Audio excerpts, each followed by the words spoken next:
Hey, horror fans! Once again, it is me, the horror miser, Mindy G. It's time to review the latest supernatural horror film, this time from a dog's perspective. Yes, it's time to review Good Boy, because Indy is such a good boy. Yes. Ha ha ha.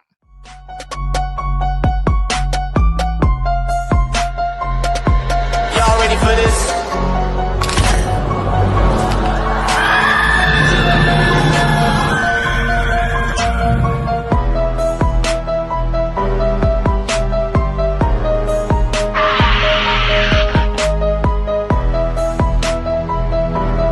Hey, horror fans! Once again, it is me, the horror miser, Mindy G.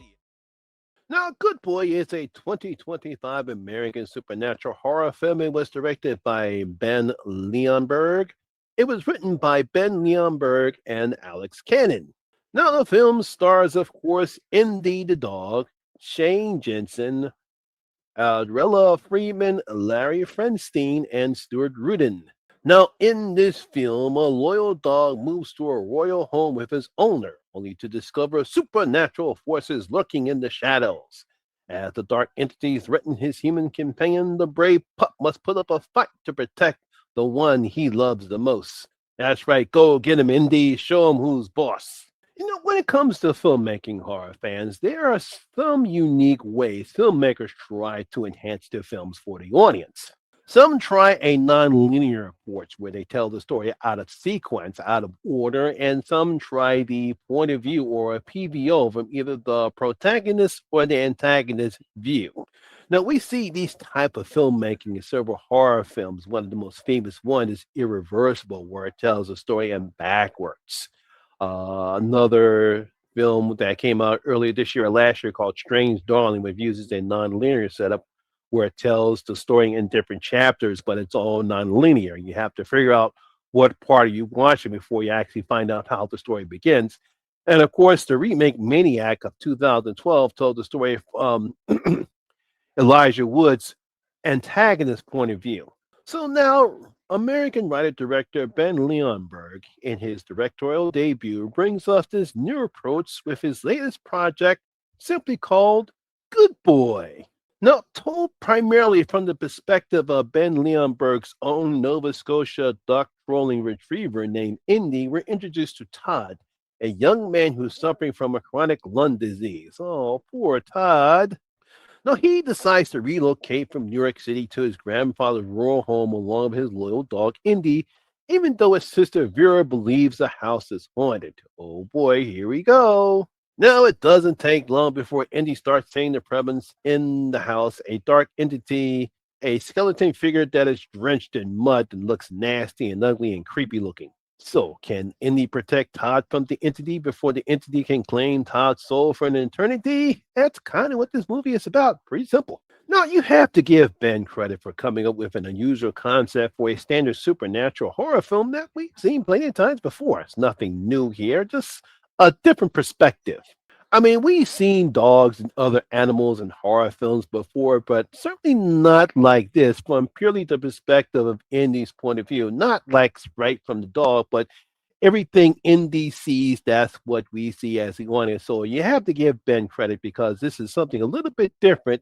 And again, from a typical supernatural horror film that we've seen before. And I will have to say that people who are dog lovers are going to love this one, as Ben and the filmmakers have done an outstanding job with Indy here in this film. Really love what they've done here. I mean, Indy's facial expressions are when either interacting with Todd or when the entity are very emotional and scary, as the audience get to experience the joys and fears that Indy is going through. We get a montage of seeing Indy as a puppy, and then as we see him and Top interact with each other, we get a very good idea about owner and master, and we can see how loyal Indy is and how happy he is when he's with Todd or even with anybody else. It's very good, interesting. It's very good character development, not just with Indy, but with Todd as well, because we do care what's happening to Todd, mainly because of Indy. And we get to see that, and that really drives the film is typically the bond that we see with Indy and Todd. And again, like I said before, it is mainly Indy's performance that drives this film because when Todd's condition worsened, the more Indy tries his best to comfort him and also protect him when the entity ups his attacks on Todd. Now, another thing I like in the film, what Ben and the filmmakers do, is because we really don't get to see Todd's full face until at the end of the film. We get to see his full face or any of the other adults of the film because I believe Ben and the filmmakers simply want the audience to focus only on Indy and Indy alone because this is basically his film. Now, this makes the audience care what happens to Indy and how much he loves Todd, even when Todd starts acting violently towards him. I think mainly because obviously as Todd conditions worsens, there's a scene where obviously he's cleaning up Indy and something terrible happens to Todd and he's very disappointed. He doesn't want Indy to feel sorry for him. And then when Indy wants to protect him, Todd starts acting violently towards him, even though we really know he doesn't mean it. And I really like that aspect of Todd and how Indy, despite the fact how Todd treats him violently at times, he still wants to protect his master. Now, if there's one issue I do have with the film, it's that the film really isn't scary at all, despite Ben's attempts at some jump scares involving Indy. And while the entity looks very creepy looking, it's really not scary at all. I mean, there's some nice atmospheric moments in the film, especially when we get to the third act, when, obviously when the entity ups his attacks, but it really doesn't bring in the type of supernatural aspect that we actually need for this film. I'm not saying it's a bad thing, but it would enhance the scariness of the film. And that's what is missing in this particular film. But again, you have to give Ben credit for taking a simply supernatural premise that we've seen before and creating a very, very good horror film that I'm sure most horror fans and dog lovers will enjoy because despite the lack of scares, I still did enjoy the film really because of Indy.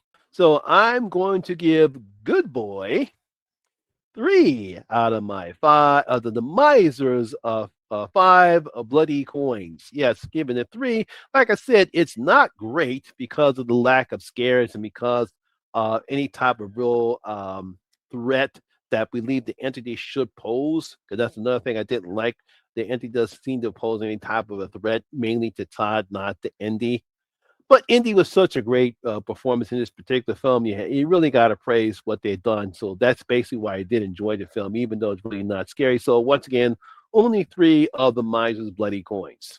And there you have it, horror fans. That is my review and video of Good Boy. Hope you did enjoy it. If you did, please give me a thumbs up, like, and share. It really helps out with that YouTube algorithm.